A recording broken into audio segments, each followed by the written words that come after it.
Dalam aktivitas pertanian, selain pupuk cair, penggunaan pupuk padat pada media tanam sangat penting untuk menunjang pertumbuhan tanaman.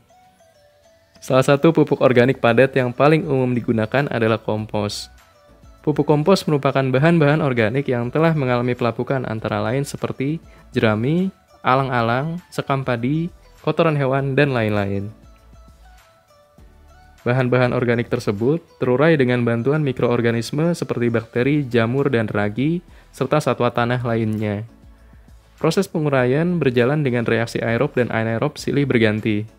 Kompos matang memiliki kandungan hara berupa 1,69% nitrogen, 0,34% P2O5, dan 2,81% kalium, sehingga dalam 100 kg kompos setara dengan 1,69 kg urea, 0,34 kg SP, 36, dan 2,18 kg KCl.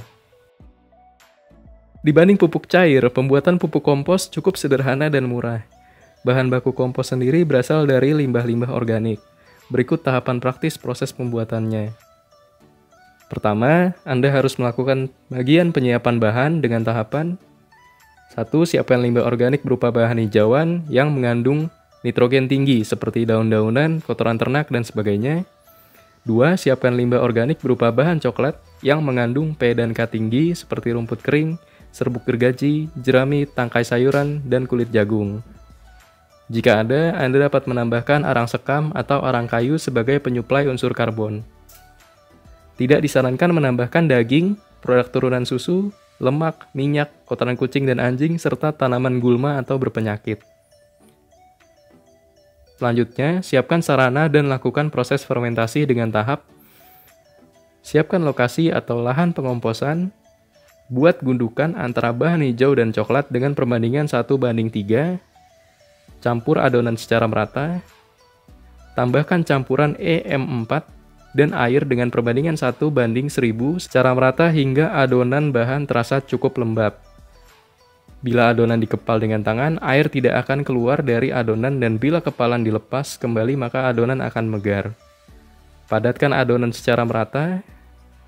Gundukan kemudian ditutup dengan terpal plastik agar tidak terkena sinar matahari langsung atau terkena air hujan. Saat menutup, perhatikan tetap ada sirkulasi udara.